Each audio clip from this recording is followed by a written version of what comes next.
नमस्कार, बहुत बहुत स्वागत है आप सभी का विंध्या टाइम्स में। चित्रकूट से शुरू हुई भारतीय जनता पार्टी की जन आशीर्वाद यात्रा आज रीवा के सिमरिया विधानसभा पहुंची। यात्रा में शामिल होने रीवा आए गृह मंत्री नरोत्तम मिश्रा ने स्थानीय राजनिवास में पत्रकारों से चर्चा की।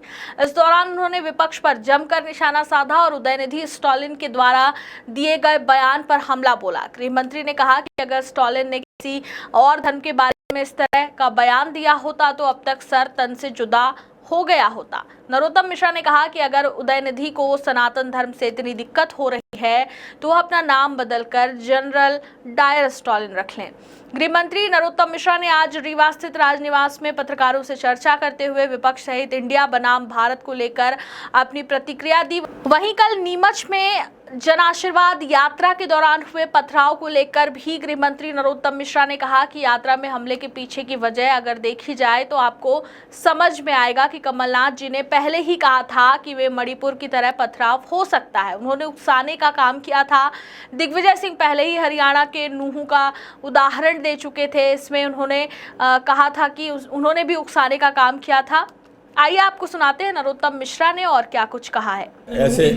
ऐसे मैं इस मामले को इसलिए नहीं मानता हूँ कि मेरे पास गृह विभाग भी है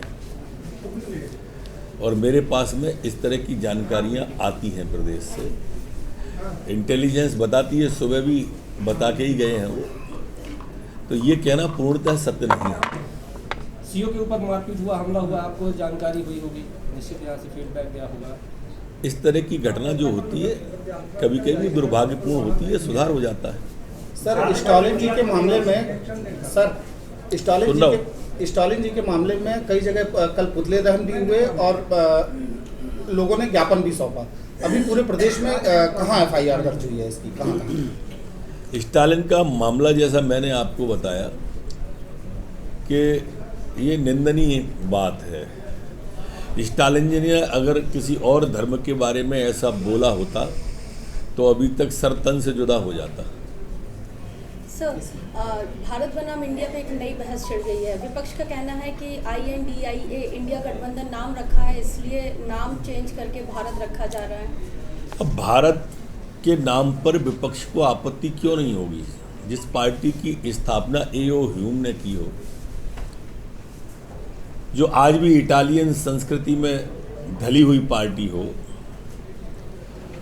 उन लोगों को तो स्वाभाविक रूप से ये संस्कृति इंडिया की पाले हुए हैं, तो हमारे चक्रवर्ती सम्राट राजा भरत के नाम से रखा गया भारत नाम पे, तो उन्हें आपत्ति होगी। इसी बात पे अधीर रंजन चौधरी ने कहा है कि फिर तो राष्ट्रपति भवन को बम से उड़ा देना चाहिए, फिर क्यों वो किया इंडिया नाम पे अगर विरोध नहीं। देखिए, जो भी कांग्रेस के लोग हैं, आप उनके पिछले रिकॉर्ड ट्रैक के देखिए। ये राहुल गांधी जी ने हिंदू और हिंदुत्व पर सवाल उठाया।